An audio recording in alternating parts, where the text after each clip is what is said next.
નમસ્કાર, જય હિન્દ, જય ભારત. હું યુવરાજસિંહ જાડેજા. મિત્રો, ગત રવિવાર એટલે કે 3 મે 2026 રોજ રાજ્ય પરીક્ષા બોર્ડ દ્વારા માધ્યમિક શાળાઓના શિક્ષકોની ભરતીનું આયોજન કરવામાં આવેલું હતું. જી હા, ટાટ સેકન્ડરી માટે લગભગ 1,80,000 જેટલા ઉમેદવારોએ પરીક્ષા આપી છે.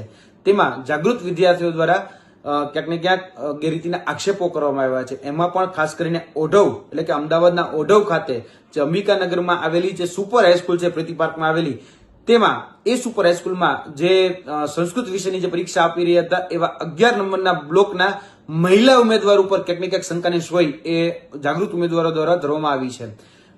જોવા જઈએ તો એ મહિલા ઉમેદવાર અને તેની સાથે સાથે ક્લાસરૂમના જે સુપરવાઇઝર છે એ સુપરવાઇઝરનું જે વલણ અને એની જે ગતિવિધિ છે એ ક્યાંક ને ક્યાંક શંકાના દાયરામાં રહેલી છે.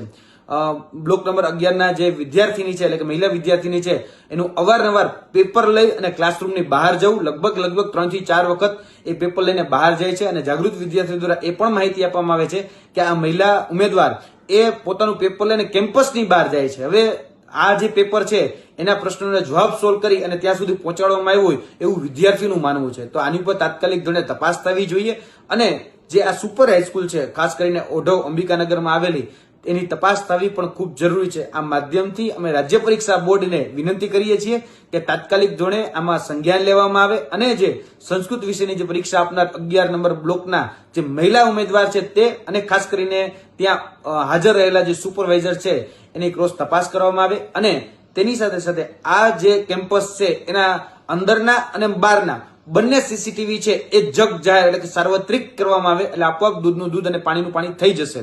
અને ખાસ કરીને આ માધ્યમથી રાજ્ય પરીક્ષા બોર્ડને વિનંતી કરીએ છીએ કોઈ લાયક, કોઈ હકદાર ઉમેદવાર નો રહી જાય, મહેનતુ ઉમેદવાર નો રહી જાય, તે માટે તાત્કાલિક ધોરણે આનું સંજ્ઞાન લઈ આની ઉપર તપાસ કરવામાં આવે અને આમાં જે પણ લોકોએ ગેરરીતિ કદાચ આચરી હોય તો એની પર કાયદેસરની કાર્યવાહી કરવામાં આવે એ આ માધ્યમથી અમારી માંગણી છે. જય હિન્દ.